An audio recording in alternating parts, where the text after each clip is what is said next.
మనం ఆదిశంకరాచార్యుల గురించి తెలుసుకుందాం. ఆదిశంకరులు క్రీస్తు పూర్వం 7వ శతాబ్దానికి చెందినవారు.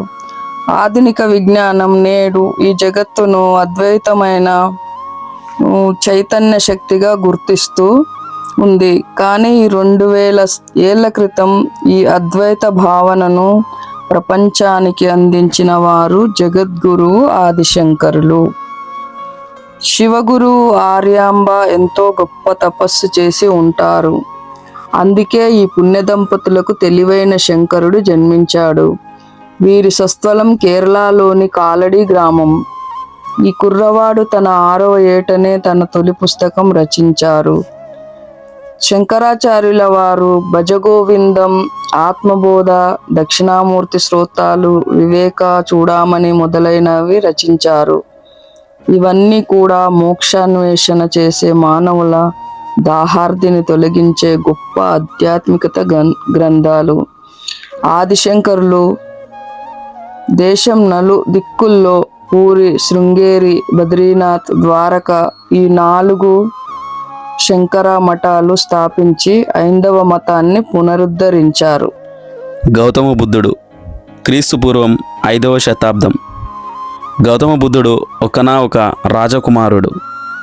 ఇతని పూర్వనామం సిద్ధార్థుడు, అంటే ఆశలు సిద్ధించిన వాడు అని అర్థం.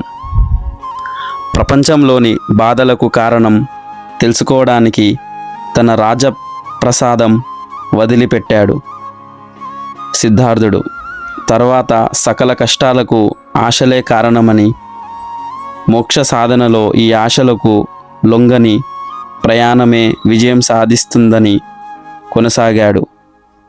ఈ ఆలోచనే బుద్ధ భగవానుని బోధనలో ప్రముఖంగా ప్రసిద్ధిగాంచింది. కోరికల నుంచి విడుదలైన మనిషి మరు జన్మలో నిర్వాణం, ముక్తి లభిస్తుందని బుద్ధుడు ప్రవచించారు. మనిషి వాంఛించే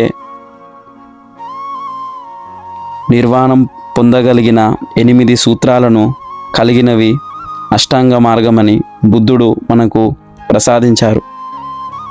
అందులో మొదటిది